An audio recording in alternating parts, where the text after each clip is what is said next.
Well, hello and welcome back to another episode of Let's Talk on Win TV. I'm your host, Denise Rolark Barnes, publisher of the Washington Informer, and today we have a jam-packed but exciting, informative, and comical show.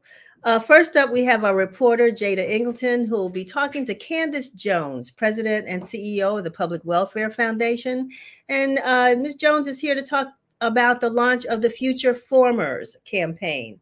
This campaign highlights visionaries who are working to create real safety through restorative and transformative solutions rather than relying on over-policing and incarceration. It's such an important topic, and we can't wait to hear about it from Candice. And after that, I'll be back with our special financial literacy segment with Ross Mack, CEO and creator of Maconomics. Ross is dedicated to democratizing access to financial education, and he's created a digital content series that blends education and entertainment to share insights on the world of finance. I'm excited to learn more about his work and how we can all benefit from his expertise, but most importantly, you're never too young, or it's never too early to teach young ones about money management. And next, we'll have our lifestyle reporter, Brenda Seiler, here to discuss an initiative the United Negro College Fund has supporting HBCU students pursuing opportunities in the financial sector. Howard University CEO of the College of Business, Dr. Anthony Wilbon, and UNCF Senior Director of Strategy Development and Institute for Capacity Building, Julian Thompson, will talk to Brenda about this initiative. And finally, we will bring back Jada, who will be gearing up for Howard University's homecoming. Homecoming with Coy Lasone, co-producer of the Comic Genius College Education, I should say. This show is taking place on Monday, October 14th at Howard University's Cramton Auditorium and promises to be a night full of laughter and entertainment. So grab a snack, sit back and listen as we dive into these important topics and conversations. And I want to thank you for joining us on Let's Talk today, only on Win TV. So before we get started, I hope you've picked up, and I don't even have one in front of me, but a copy of the latest issue of the Washington Informer. And you know I'm going to get one because I want to say bam and show it to you because, it's really important.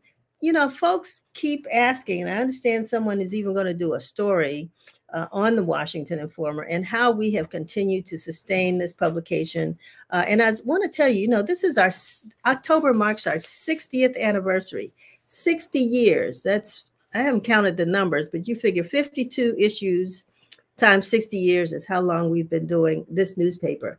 And we don't do it because we have nothing else to do. We don't do it because, we just like writing stories. We do it because we have a community out there, you, who support us and continue to tell us and doing things that allow us to tell your stories. And I tell folks all the time, 100 years from today, 50 years from today, when people want to know what were particularly the Black folks in Washington, D.C. doing, one of the first places they're going to come to will be the Black press, and they'll be coming to the Washington Informer. So we're here to chronicle the Black experience in the DMV, and everything we write is here for infinity. So that's why we do this. That's why we've done this for 60 years. And that's why we hope to continue to do this. And that's why I want to say thank you so much for your support. And in this latest edition is our Washington Informer Financial Literacy Special Issue. Every year in October, we focus on financial literacy. Now, I know financial literacy usually falls, I think it's in April, but we do ours in October, and we find it's a good time because it's right before the holiday season. We want to make sure folks are pretty conscious of where their dollars are going before we go out there and give it to other people to celebrate holidays. Of course, we do want to celebrate. We want to be happy. We want to, enjoy ourselves, but we don't want to end up on the other side of that broke and crying. So that's why we do our financial literacy supplement in October. And actually, one of our guests today is featured in this issue. So I hope that you'll pick up a copy of the Washington Informer, and inside you'll see the financial literacy supplement. And if you can't get the printed copy, you can access the digital edition anytime, anywhere by visiting our website at washingtoninformer.com. Again, that's washingtoninformer.com.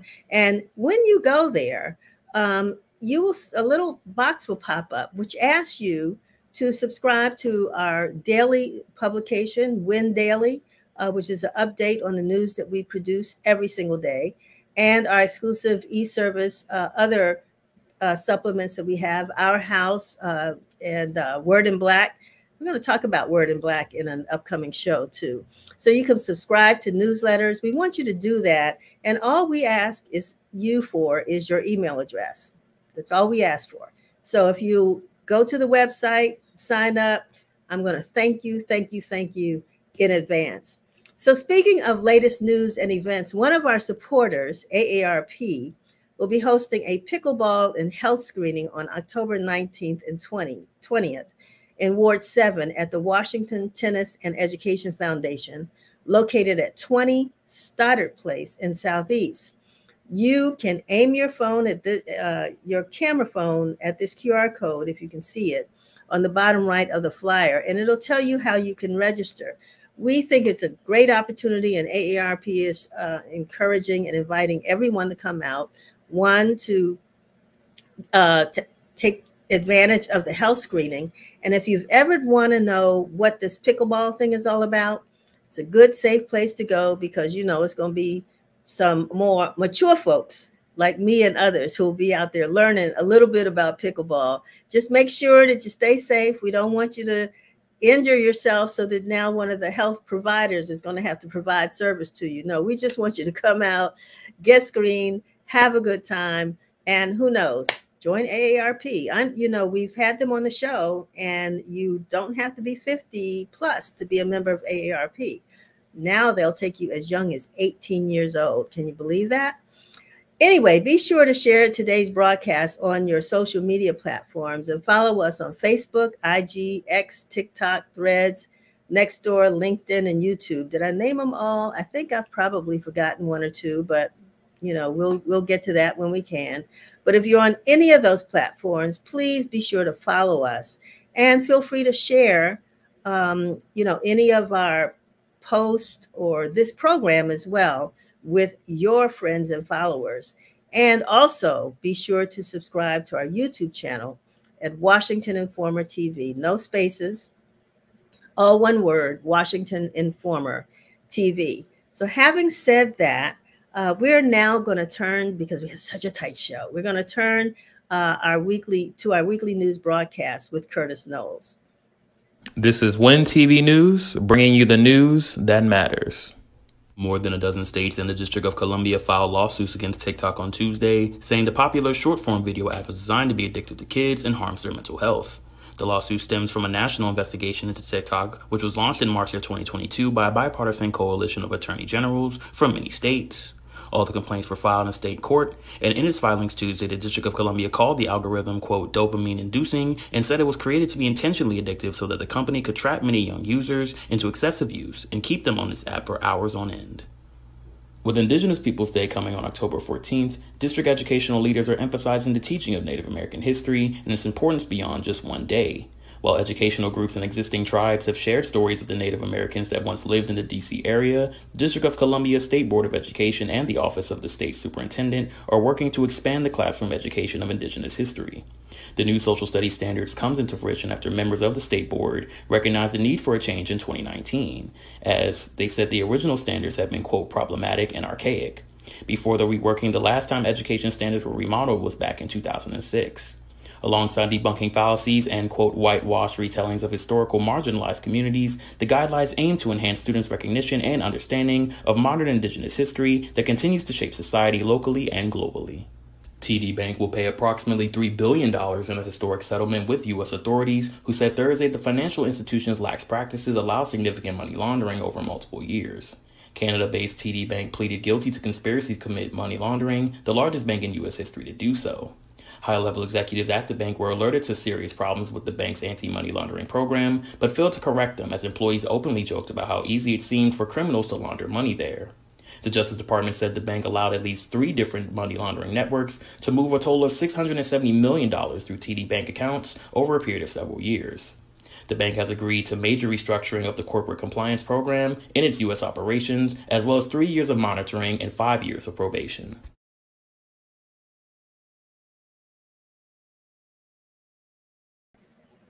All right. Thank you so very much, Curtis. And before we were going to stop, we were going to have a brief little video, but I think we'll come back to that. Right now, it is my pleasure to bring on our reporter, Jada Ingleton, who will be talking to our first guest. Jada, are you there? Hi, yes, I am. How are you, Miss Denise? Oh, I am doing wonderful. We were going to show one of your commercial, but we're going to do that after this segment. So take it away. All right. Well, thank you so much. And hello to everyone watching today. As Ms. Denise said, I'm Jada Ingleton, a digital equity fellow at the Washington Informer. And I'm thrilled to be welcoming Candice Jones, president and CEO of the Public Welfare Foundation, who's here to talk about the incredible work being done and the impact she hopes that her campaign initiative, Future Formers, will have on the justice landscape. So Candice, welcome to Let's Talk. It's an honor to have you with us today. Oh, it's an honor to be here. It's so good to be with you, Jada. Awesome. Well, we'll jump right into it. So, Future Formers, we'll start with this. Your leadership with Future Formers at the Public Welfare Foundation has been instrumental in driving a vision of justice and reform. So can you tell us a little bit about your inspiration behind the creation of Future Formers? Absolutely. We were talking, the team and we do a lot of work on justice reform around the country. And one of the things that was coming up for us is that we work a lot with system impacted individuals. And, if you've ever been touched by the system, we call those folks formerly incarcerated. So we define them for the rest of their lives, for the rest of their careers by one of the worst things they've ever done.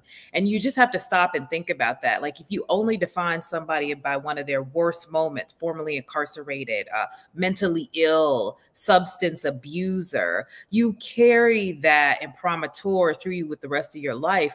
And we were like, these people go on to do incredible things. Nobody thinks back at Huey P. Newton and calls him formerly incarcerated. Nobody's calling Angela Davis forever just formerly incarcerated, though they were. We called them leaders, thought leaders, intellectuals, change makers. And so that became the impetus for this campaign. We were like, we want to define the people doing this incredible work by what they're doing, which is forming the future.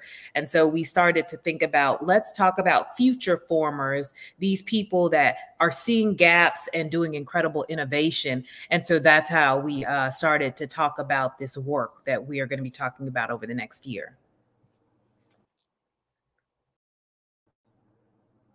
Oh, sorry, we got disconnected for a second. Okay. I love what you pointed out, that it's not about that specific part of their background, but what they're doing, their work, the future of the specific field they're trying to create change in. So with the name Future Formers, it's very powerful, and it's highlighting those who have lived through that system and are now shaping, like you mentioned, the future of reformative justice. So can you share more about the visionaries behind the campaign, the specific people doing the work on this? Absolutely. We have some incredible leaders all over the country doing work. Tara Kaganzi is a young woman, a Black woman who is running the Southern Center for Human Rights in Georgia. That is an organization that does both statewide and national work. They do impact litigation. So if they find some issue where someone's rights is being abridged around the criminal justice system, if protesters who are protesting around criminal justice reform, their First Amendment rights are being abridged, Southern Center steps in to be able to protect those rights. They also do a ton of policy work, narrative work, both in the state of Georgia. They are responsible for getting DOJ to come in and investigate the conditions of confinement in Georgia's prisons, and have been really instrumental in ensuring that people's rights are protected there. That's an example of an organization that we work with.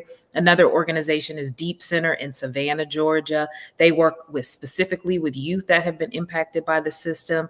They bring those youth in, they ask them what world they want to see, and then they make sure that they advocate with stakeholders in their county to have programs and services that are responsive to what those youth are saying would be most helpful for them. So those are two examples in Georgia. Right here in the District of Columbia, we work with incredible organizations and future formers like the DC Justice Lab that has worked on a lot of policy reform around justice in the district. They also bring in and train stakeholders in the community to become advocates for justice reform. The National Reentry Network is another organization. They do program and services for people who are returning from incarceration to the District of Columbia, particularly in the district where people can be incarcerated anywhere in the country. In the federal system, they have to have so much support when they're returning, and the National Reentry Network really does a lot of work on that. So those are some local future formers that we work with.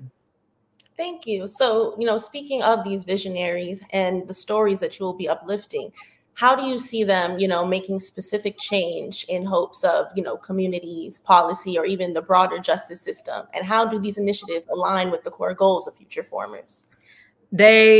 Each one of these future formers is doing it in a different way. And that's one of the things that I find so inspiring about this work, because what they're saying is that it takes all kinds.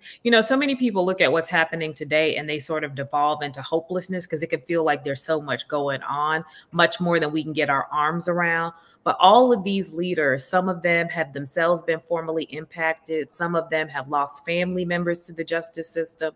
They saw that gap and they didn't devolve into hopelessness. They said, here is something that we can do. And whether that's impact litigation, if you're at Southern Center, whether that's narrative campaigns around youth voice at Deep Center, it might be programming and services if you're at the National Reentry Network, it might be policy work if you're DC Justice Lab, it might be prevention work if you're our partner Tiffany Crutcher in Oklahoma. They're all addressing it in different ways, and that aligns with this campaign because so much of what we're trying to do is remind people that there's innovation out there, there's hope.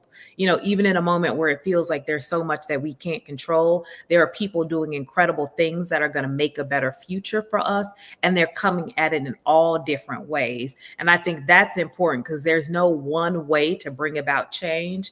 We need all of their different innovative ideas to get to where we want to go.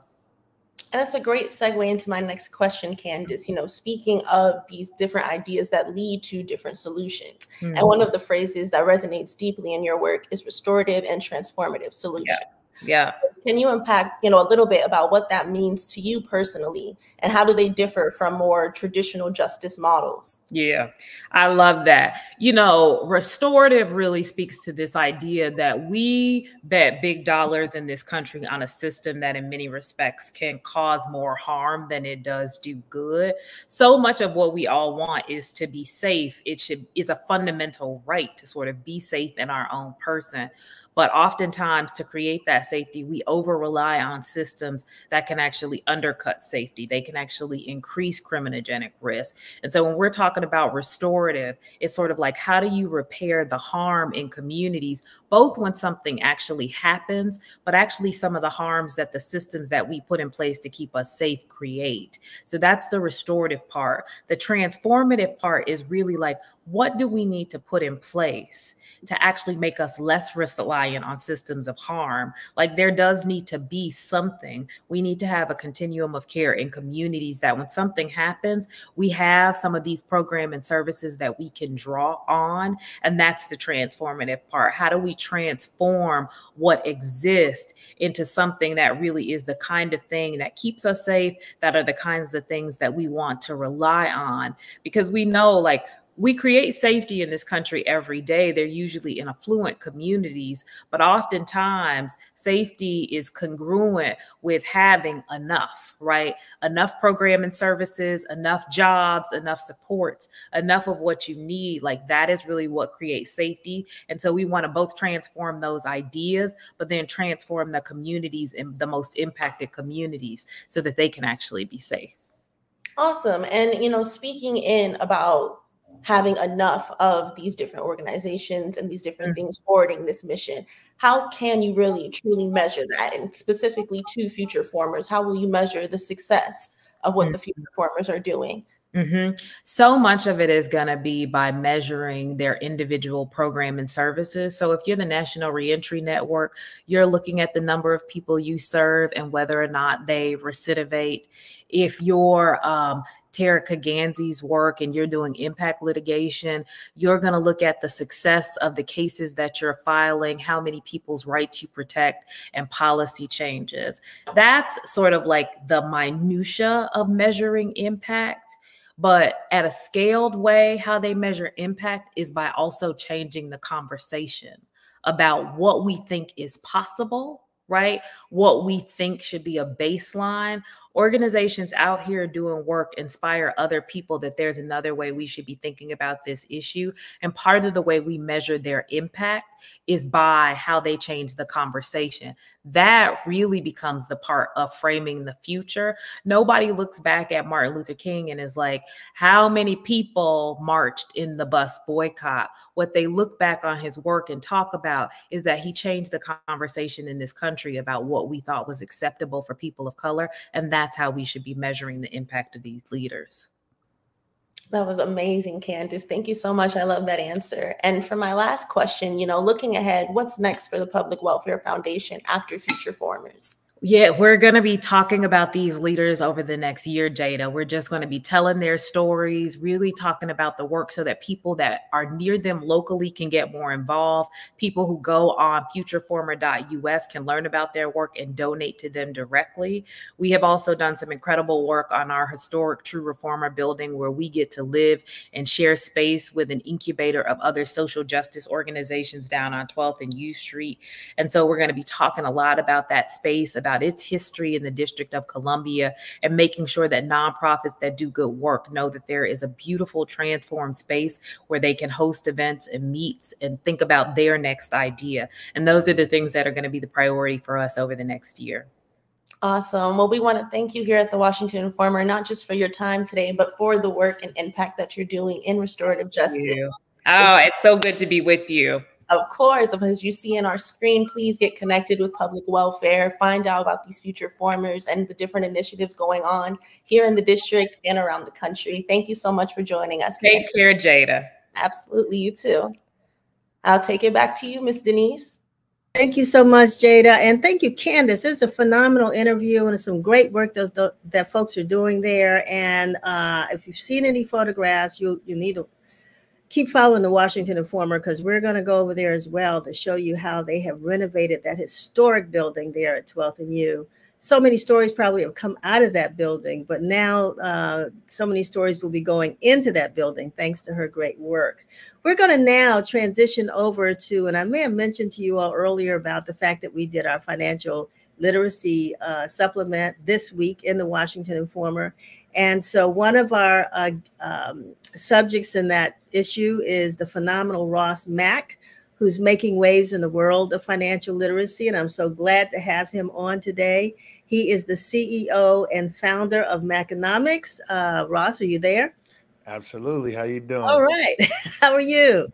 I can't complain. Thanks so much for having me. Thank you. Full disclosure, gotta do full disclosure. We're talking about cousins here, so I'm so glad to introduce my phenomenal cousin there in Chicago, who's here with us, who is just a master in financial literacy and money management. I want to start there first, Ross. I mean, tell us about your journey into this whole area. I mean, you don't always see young Black men talking about, wealth and managing money and all of that. So give us your backstory. Yeah, well, that's why I got into it, right? I'm from the South Side of Chicago and went to University of Pennsylvania, was in the Wharton School. From there, I left, worked on Wall Street for a while, worked at Morgan Stanley, came back to my hometown, Chicago, where I worked at Grosvenor Capital.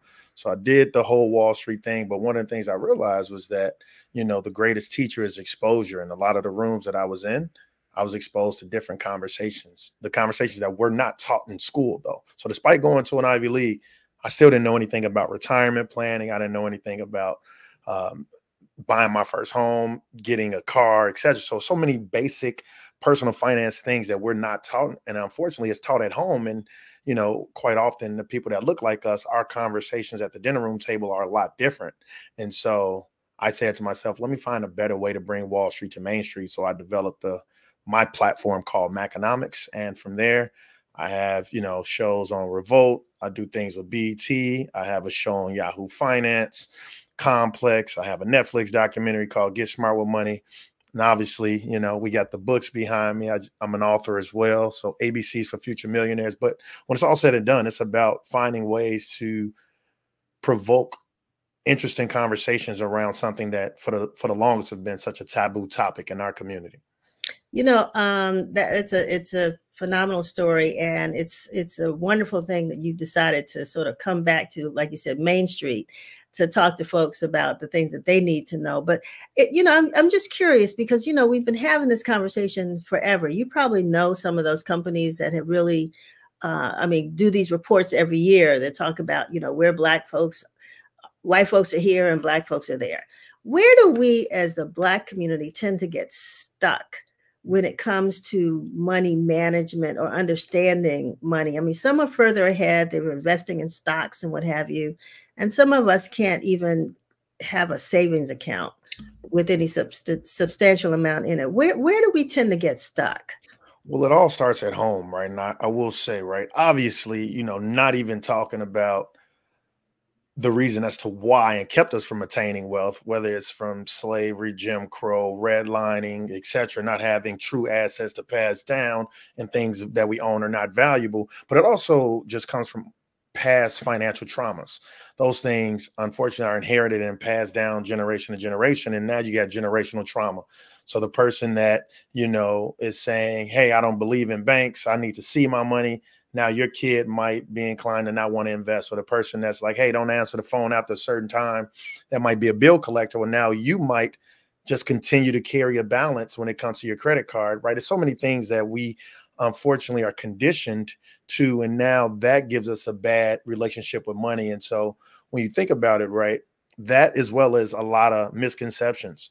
You don't need to be rich in order to start investing, right? In fact, you know, and as well as other studies that say that, you know, Black people, we make up what, 14% of the population, but we disproportionately outspend other race groups when it comes to trying to look like we got money, right? So it's just so many traumatic things that we are yet to overcome. However, right, I only say we can control what we can control. So it starts with overcoming those past financial traumas and saying, okay, how do I get out of debt? How do I start investing? How do I get life insurance, right? Because quite often when someone passes away, we look up and we see, you know, people with GoFundMe's when unfortunately we could have probably had term life insurance that might have been $60 a month, which would have for sure been able to give our family something to inherit, right? So it's just like saying, where do we start? But I think it starts with the mind, right? Setting that goal, working backwards, and, you know, getting out of debt, saving, and start investing. I think that's crucial information. I was on a panel not too long ago. Well, watched a panel not too long ago where someone said, you know, some people you never see their wealth, and in others they're wearing their wealth. Yeah. You know, yeah. Because like you said, of our purchasing habits and how we spend money. Which I'm glad that, you know, you're here to before the holidays, as I said earlier, because this is a time when we spend a lot. And before we go to the book, I mean, what would you advise people right now in the month of October, before we hit December and that spending month of January, to do differently? I mean, so here's the thing, right? I think social media gives us a dopamine hit where we all feel as though we need instant gratification. We need to feel gratified. We want to give our kids that big smile. And when I think, you know, once again, there are Nielsen studies that say us as a community, we outspend in order to look like we have money. And so the way I look at it is saying, look, you have the ability to buy anything so as long as you can afford it. And how do we determine if you can afford it? Well, I like people to start budgeting and live life by a 50-30-20 rule, where 50% of your income is going to your necessities, right? You're thinking your mortgage, right? Your groceries, light bill, etc., right? And then 30% goes to your wants, and 20% are, you know, paying down debt and then investing. And so you have the ability to afford things so as long as you have budgeted for it and allocated for it. Now, what happens is we overspend, right? We're buying things we don't need with money we don't have to impress people we don't even know, or impress people that don't even like us, right? And so when it's all said and done, when it comes to the holidays, you ask yourself, where do you want to be 10, 20, 30 years from now, right? The average person is not prepared for retirement. And the best time to plant a tree was obviously 20 years ago, but the second best time is today. And so when you look at it like that, it's like, okay, do I want to buy this designer, or do I want to still get something that may not be nearly as expensive and just actually invest the difference? And so for me, right, one of the things I do when I have 3 kids, for their birthdays, there's a real instruction. No toys, no gifts, right? Well, I'm sorry, no toys, no clothes. Instead, we buy them investments. And so, right, the idea is kids are always going to outgrow clothes. They're obviously going to stop playing with toys, right? Probably mine stop playing in a day or two, right? But they can never outgrow investments. And that's the idea, right? So my goal is to give my kids the opportunities and expose them to things that I didn't know, right? Quite often, us as parents, we try to buy our kids the things we didn't have. I try to focus on teaching them the things I didn't know. So my goal when my kids, graduate, they won't have any student loans. When they graduate, they'll have investment properties, they'll have stocks, etc. And so, right, they'll have retirement accounts before they even enter the workforce. And so these are the conversations we have to have, right? Like barbershop conversation is, who's the best athlete? Is it LeBron or Kobe or Michael Jordan? I want kids in every inner cities arguing what's the best investment. Is it Apple? Is it NVIDIA? Is it Microsoft? And so that's what we have to do as a community. And that's why I think I want to talk about your book, the ABCs for Future Millionaires, because this is not only what you're teaching, what you're giving your kids, but also what you're teaching your kids. And thank you for showing the book. And I will let folks know that, this is also written in the Washington Informer, so you can see this story in this week's edition. But, where did this concept come from? What did you, I know, tell us about the book. Yeah, really quickly, right? If anyone has ever followed me on social media, which is @I'mRossMac, you see that I talk to my kids about what's going on in the market. I talk about personal financial topics every day, right? Not a day goes by.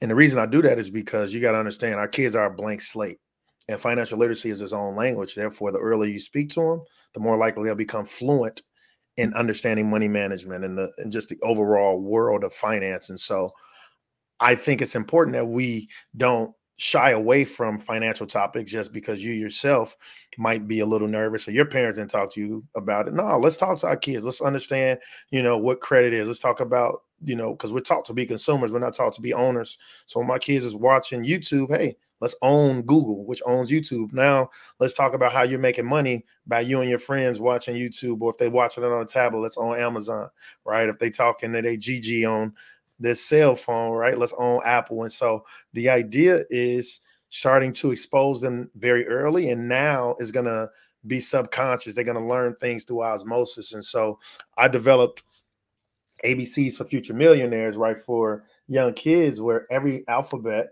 every letter has an actual topic that is an actual financial term. So A is for assets, right? B is for bank, D deposit, right? But more importantly, F is for FICO score. And so now it's a cardboard picture book, but more importantly, there's 2 definitions, one for the parent, 2 for the kids. The one for the kids, you make it very relatable, right? So for FICO score, now you teach your kid, it's a report card for how well you pay back the money that you borrow. So now once you put it into a terminology that they themselves understand now, right, it resonates with them, right? I is for invest. It's like planting a seed and waiting for it to grow into a tree that makes more seeds. So investing, right, like at the end of the day, it's terminology that we are making, we're bringing it to life for them, but more importantly, you're exposing it to them so that as they get older, when it comes to money management, right, it's the one thing that money is the one thing that doesn't come with directions, right? And as a result, we need to learn what to do with it. And so now we're just talking to them and exposing them so that as they get older, they become more comfortable with it. No directions except what the definition that we've given it, which is spend, spend, spend. You know what I mean? But let me ask you, because I went through the book and I was fascinated because we're talking about the ABC. So we're going from A to Z, right? What were some of the letters that you found the most challenging to find a word for, if any? Well, it was going to be hard to find X, Z, right? Like, it's just like the first word that come to your mind with X is, I don't know, X-ray. Like, it's hard to think of. So there were several letters that were hard to find something, because it's literally it's a word, a financial terminology for every alphabet letter. And so for X, we use XRP, which is a form of a cryptocurrency. So what we did was we more so talked about cryptocurrency as a whole, as opposed to just XRP. We're not necessarily endorsing it, but we wanted to inform and educate. And so Z, right, was a tough word, but zero coupon bond, right? So now we're talking about, like an IOU, right? So like we're teaching them, but making it, once again, you just gotta bring it to life for the kids. But yeah, some of the letters were harder than others, but at the end of the day, and then there were some letters where there were so many good ones, right? Is this for cash or credit card or cash flow, or there was so many things. But then he's like, you know what, let's talk about some of the basics, and then maybe we might have a second book. Well, that's what I was about to say, because, I mean, with all the things that you're doing, writing books is not, doesn't seem to be much of a challenge. And do you have other books out there now? Yes, I have one other book, which is for adults, right? So this is for kids, this is for adults. And I tell people, right, just like when you're flying, right, the flight attendant gonna tell you, if you travel with a kid and there's turbulence, make sure you put on your oxygen mask on first, and then you put on your kids, because you can't help your kids until you straight. And so that's why I make sure the parents are straight first. I put out a book last year for the parents, and this book I put out this year, and that book is called The Wealth Connect. The Wealth Connect, your pathway to financial freedom. Wonderful.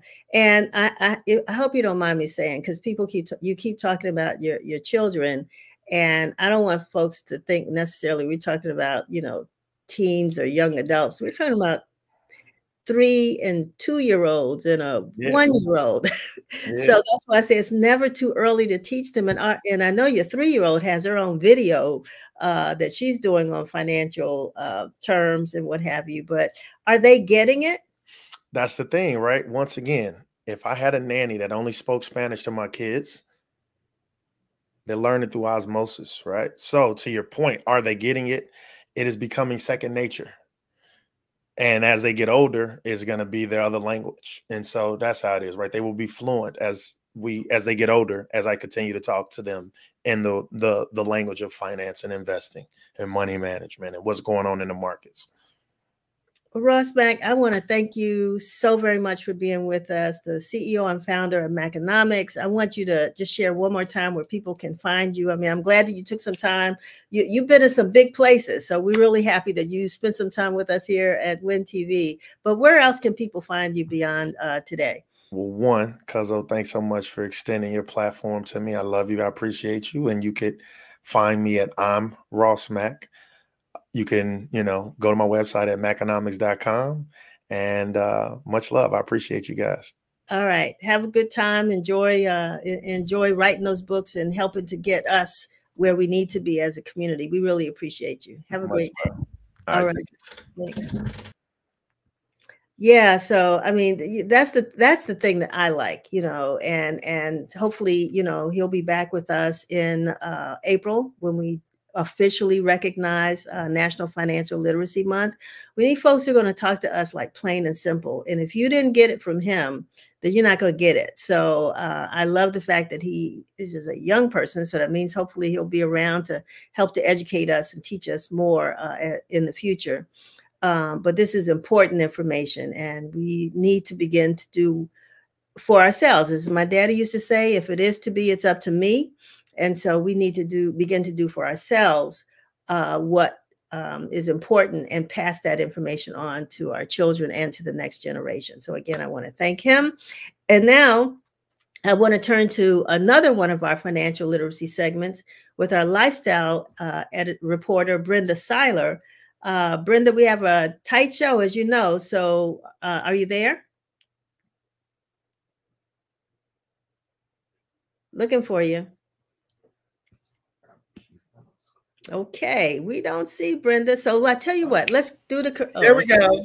Okay, all right. I was going to Sorry, go. I was still in mute mode. Oh, I'm Hello, sorry, everybody. commercial, but I think I'll wait. But anyway, take it away, Brenda. Thank you, and thank you for that segment that you just finished with Ross Mack. I remember when my parents started my sister and I with a savings account when we were in elementary school. So I understand and agree with what he is saying. And good afternoon, everybody.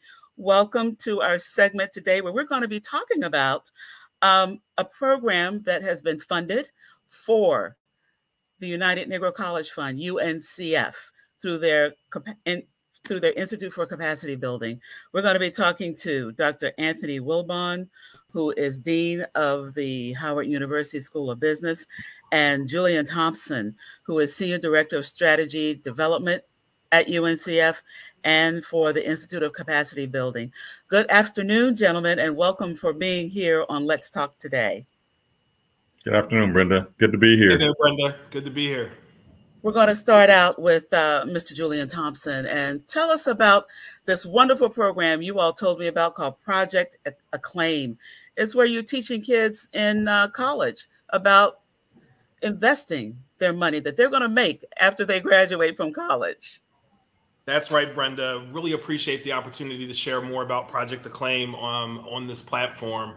We're really excited about Project Acclaim because we think it has a tremendous chance for us to address the longstanding issues of economic mobility and really wealth generation within the Black community. We know that there continue to be significant questions or challenges with regards to Black Americans and wealth generation. I think I just saw a quote from Bloomberg and Bloomberg Institute that right now, as of today, Black Americans have an average wealth of $44,000, and that compares to $285,000 for white households. As you know, Brenda, at UNCF, we think about that question a lot and about how we can support Black students on their path to economic mobility. But we've also increasingly begun to think about assets and the way that students can get the type of relationship with asset management, asset development, ownership that can ultimately be transformational for each of their individual lives and to support their communities. That's why we're really excited to be in partnership with Adage Capital Management and their leader, Phil Gross, who basically worked with us on a journey to try to figure out how to get more students into the asset management industry.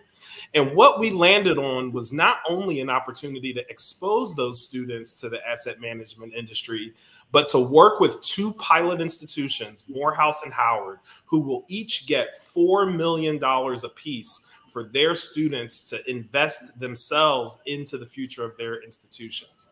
We're tremendously excited about Project Acclaim because with that added element of student managed investments, students will get the type of exposure on how to sort of think about the stewardship of significant resources that can really help them change their mindsets, not only about the careers they'll enter, but about how ownership and asset management can be a more critical part of how they live their lives.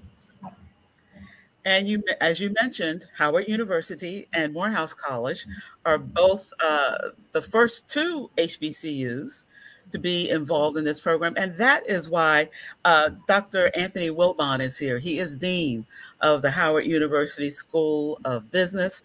Dr. Wilbon, tell us how you are going to start up and implement this program with students at Howard. Thanks, Brenda. And again, I'm happy to be on the program as well. And Julian had kind of laid out the framework for what we're doing. You know, the School of Business at Howard has had a long-standing tradition of preparing students to go out into various careers, and particularly in finance. We've launched them into Wall Street careers for a number of years. And we're all about trying to expand the opportunity and looking for various ways to allow them to stretch their career options. And so this particular activity that's being presented to us with UNCF and Morehouse is along that same path. What it's going to allow us to do is give these students an opportunity to explore more sophisticated financial strategies than they would in traditional classrooms and actually put them into practice. $4 million is a lot of money. We have a student investment fund that we've had for a while, but it's about $150,000. And students have the opportunity to make decisions about what stocks they want to trade in, understand the markets and do the analysis behind that. This $4 million is going to allow us to really expand that and look at a much broader portfolio development. So it's really beyond financial literacy. It's really about trying to build their financial sophistication so that they can really go out and make differences in the world, particularly around things like sales and trading in the marketplace, wealth management, and understanding how to manage money. We're putting together a program that's going to include some course development. We're going to develop courses around this. We're going to put some practices in place around workshops and boot camps and very specialized services to train them so that when they graduate, they'll have some real world experience about how to take a large sum of money, make strong financial decisions, and hopefully get the returns that they would need in order to be successful in their careers. And hopefully that launches them into building their own personal wealth as well. I love the phrase that you use to help develop financial sophistication, because when we were talking a couple of weeks ago about this program and preparing to talk about Project Acclaim, one of the data pieces that we got was that a lot of students are entering college already having started their own business. They are young entrepreneurs. And what is it that they need to do to make sure that their businesses grow and that everything is solvent? Julian, can you talk to us about that? Sure. It's a really important question. And I also want to yield to Dean Wilbon to talk about the incredible work that's happening at Howard when it comes to stewarding entrepreneurship among students. I mean, when you think about the opportunity to educate at an HBCU, these are students that are oftentimes coming from low-income backgrounds. These are oftentimes students that are the first in their generation to be able to enter the college space. And so the opportunity for awareness building, for skill building, for making the type of connections that can help an entrepreneur sort of seed themselves. When you think about sort of that first path in growing your entrepreneurship journey, it's so important that you be able to work in a wide variety of spaces for your front end, for your back office, to control the products and services that you would enter or support. And so I'm just thrilled that HBCUs continue to thrive because the students from our community need that skill building, awareness building, and community connection to really support their entrepreneurship journeys. But Dean Wilbon, I know you've got some tremendous things going on at Howard as well. Absolutely. Yes, tell us. Yes. Yes, Brenda, to your point, many of our students are coming into the School of Business or at Howard University with businesses that they've created themselves. And as you also may know, many of the businesses that start in this country fail at a large rate. So one of the things we've tried to do is provide the support system and the infrastructure to give these students access to the network they need to make sure that their business is going to succeed. And that network includes everything from understanding how to develop a strategic plan, to even understanding, which is going to be helpful with what we're doing with Julian, how private equity works, how to get into private investment strategies that will help them identify resources that are going to grow. We have a reliance on banks for loans and those kind of things, which are good on one level, but there's a whole nother world out there where you can identify funds to help invest in your business. So understanding private credit and private equity, which hopefully we can use through this vehicle with UNCF, is something that small businesses need to understand, especially our businesses, if they want to find that avenue to launch them to the next level of the business stratosphere. This is so exciting. And as we close out this segment, Julian, can you tell us how many HBCUs will you try to bring on for this program that UNCF is launching? Well, our partner in this work, Phil Gross at Adage Capital Management, has made it very clear that while we will be starting with Morehouse and Howard, that this is a goal that could really extend to 5, 10, even dozens of HBCUs once we establish the foundation for the program. We're actually going to be looking for an additional 2 HBCUs soon to join the next cohort of Project Acclaim. And we'll be discussing that more at our annual conference, Unite, next July. But in the meantime, we have a tremendous amount of work underway with Morehouse and Howard to set that up. We're also excited about other partners who might be interested in this type of work and the type of innovation that gives institutions the resources that they need to be able to thrive, help programs like these thrive, while also giving students real hands-on experiential opportunities. So we've already built out our national advisory board and hope that that continues to grow and expand as Project Acclaim takes shape. Well, congratulations on getting the funding from Adage and Phil Gross. Good luck with the program because it's just launching. That means it's going to go on for a while. So we look to have you all check back in with us so we see how things are going and what other schools are going to be a part of this program. We've been listening to Mr. Julian Thompson, Senior Director of Strategy Development for UNCF and their Institute for Capacity Building, and Dr. Anthony Wilbon, who is Dean of the Howard University School of Business, about a wonderful program that is teaching undergraduate students about investing. It's called Project Acclaim. And thank you, gentlemen. And what we're going to do now is I'm going to turn it back over to my colleague. Jada, are you there? Yes, I am. Thank you, Brenda. And thank you for such an informative segment. Nice to see you. So thank you, you too. So for our last segment of our show today, first, I'm honored to be speaking with this guest as a Howard alumna, and he will be featured in part of our upcoming 100th celebration. So we'll be joined by Coy Lasone, co-creator and executive producer of the Comic Genius Show, which is a show that combines the thrill of competition with the brilliance of stand-up comedy. So Coy and his team have created a platform that showcases some of the best up-and-coming comedic talent. And one part of seeing a little bit of a highlight of what they do will be at Howard University's homecoming on October 14th in the upcoming Comic Genius competition. So please, Coy, will you join us? Hello, hello. Welcome to Let's Talk.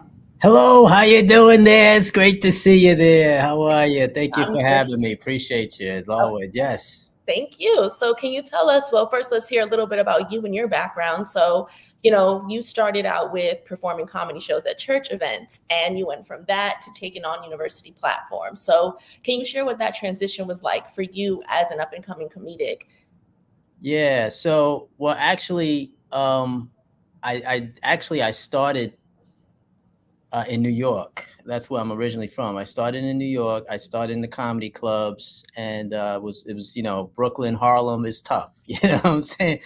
So I got my background from those rough times where you had to be funny. There was no other choice. If you're not funny, they will let you know. You know what I'm saying? So I was able to be a part of that, and then so I was doing comedy for quite some time, and then transitioned over to the churches. Even when I was doing comedy out there, which I still do, I've always been a clean comedian, and I wanted to make sure that I stayed true to that. And even when I started doing churches, then I started, you know, I kept it clean and everything. And then, as you know, we had a huge issue with this whole thing. I think it's called what? COVID? Yeah. Comedians had it rough with that because unfortunately everything was shut down, and you know, we make our bread and butter doing shows. So me and a partner of mine, Del Sterling, big shout out to my other executive producer there, co-executive producer of the Comic Genius Show, big shout out to Del. We decided to go ahead and do something virtually, and he had did something previous to that, which was a hip hop show competition. So we decided to come up with something that was more comedy oriented. And, you know, his background is production. My background was comedy. And that's how we started doing the shows. I started getting my buddies, my comedians to come on, and we started the Comic Genius Show. And then once the COVID thing lifted up, voila, we're out in the world now. So we just started doing shows, and Howard University homecoming, your alum is we're going to be doing the Comic Genius Show for the first time at the college edition of the Comic Genius Show. So I'm really super excited about that. We've got some of the greatest panelists that are hilarious. And, you know, it's Mental Day that day as well. So we got Dr. Rhonda that's going to be there to assist us, as well as veteran comedian Joe Clear. We got another alum, Rollo. And then, of course, who's hosting it? None other than alum of Howard University, Kason Wilson. And I'll be there as well as a panelist. And it's going to be really exciting to see what up-and-coming comedians are going to showcase for us. Awesome. Well, speaking about, what's going on with the Comedian Genius competition. So the college edition, can you tell us a little bit about, where you helped to go with that specific project and why did you start with Howard University? Well, actually, Dell, my partner, he's actually from Howard. He's a Howard alum. And yeah, he's a Howard alum. So of course that was already a gate right there. So he was like, look, I'm gonna start it at my school. Now I went to Bowie State University, another HBCU. So we're definitely gonna visit that coming forward. But to answer your question, yeah, that's our plan. We're gonna introduce the Comic Genius Show to the alums, to the students, to the general public at the 100th year anniversary of the homecoming at Howard University. And we're not just going to stop there. We're looking to do other schools as well. We're looking to do other colleges as well.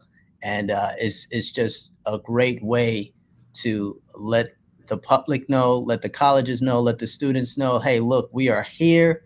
We've got this great game show where we're challenging these up and coming comedians through various games. That is hilarious. You don't want to miss it. It's extremely funny of what we put them through. And we'll see who come out on top. So I do have a question from your expert standpoint. What makes someone of the difference between someone being funny and someone being stand-up comedy funny? Yeah, you know what? That's a great question because, we got our funny uncles, right? We got our aunties, oh, you just crazy. You know what? You just so funny. And they are just cracking us up. I mean, just through normal straight face conversation that will just completely have us on the floor. Now that's fine, right? Amongst family, amongst friends, amongst cousins. Now to really test that, get up and do that same set, do that same routine, do that same story in front of people you don't know, in front of folks who've never seen you before in their lives. And you have to sit there with the microphone and a stool and do that same, keep that same energy, tell that same story. Now we're going to see if you're funny or if you're stand-up comedy funny. That's the difference. And I tell you, it's different. Don't think, I mean, come on. Anybody go, oh, I can do that. I can make somebody like, oh, I can do that. And a lot of times it's a very rude awakening for some folks. You know what I'm saying? It's more than just getting up there telling a story. And that's what brings Comic Genius Show so different than a lot of the other shows. We make sure we dive in and we get details as far as what it really takes to be a stand-up comedian, an overall stand-up comedian, to see who's going to be that comic genius. Okay. And to that point, how do you go about, finding the sort of stand-up comedy funny qualities and, participants and selecting comedians in the show? Yeah. So there's a process, there's a process. We have to, more than likely do auditions or referrals. And we want to make sure that the comedy is clean. We want to make sure there's a clean comedy routine that they perform, because a lot of comedians don't get an opportunity to do that. And it's always good to have some jokes that are clean, that for not only just family friendly, but also for television. Because if any of these networks were to call you up, you can't say a lot of that stuff that you think you can say on national television. So it's a good way to prepare for that. So that's number one. Number two, you got to be funny. I mean, you know what I'm saying? You got to have some jokes. You got to have, it's just not no knock jokes, not no water cooler jokes. I'm talking about some real creative, thoughtful jokes or stories or comedy routines or antics or physical comedy or props, whatever you can use to make folks laugh. We're looking for that. And it has to be funny on a level that can generally make folks laugh. I mean, it's okay to chuckle. It's okay to chuckle. I mean, I come from a background where you need to roll over on the floor laughing or you're not considered funny. But now we've come to an age where you can get a chuckle and think that's good enough. Well, yeah, that's good enough. But as far as a Comic Genius Show, if you're going to try to win this thing, then it's going to take a little bit more than a chuckle to be that championship winner. Excellent. So how do you see Comic Genius fitting into the future of comedy? I really think that it will be, I would say, you know, what do you call it when they do the, when people go through something and they become grown-ups or adults? It's almost like it's like you passing through something through I don't want to say dimension. I don't want to be like sci-fi or nothing, but it's like you're going through a stage where we're preparing the up and coming comics to really have a good time, but also be tested on the various games, the various things that we put them through to get them prepared for bigger stages. And a lot of times comedians never knew it was in them to do that because they never given them, they never had the opportunity. So we are giving the up and coming comedians opportunity to really broaden their horizon. And I believe that the future of the Comic Genius Show is doing just that, bringing other comedians through this so that way they can broaden and they can see, oh my gosh, I never knew I could do this. I never knew I was so good at improv. I never knew, you know what I mean? And if they don't know, then they can go back and learn some things and have fun doing it. And we've seen it. We've seen it. There's been comedians that have come through Comic Genius Show and they're doing very well. They're touring all over the country. They're in Canada now. They've done television appearances. So we're very happy about that. We're very proud about that. And we're looking to do that even more. So when other comedians go on other shows, we definitely want that stamp on their program to say, hey, I was on the Comic Genius Show, so I am qualified.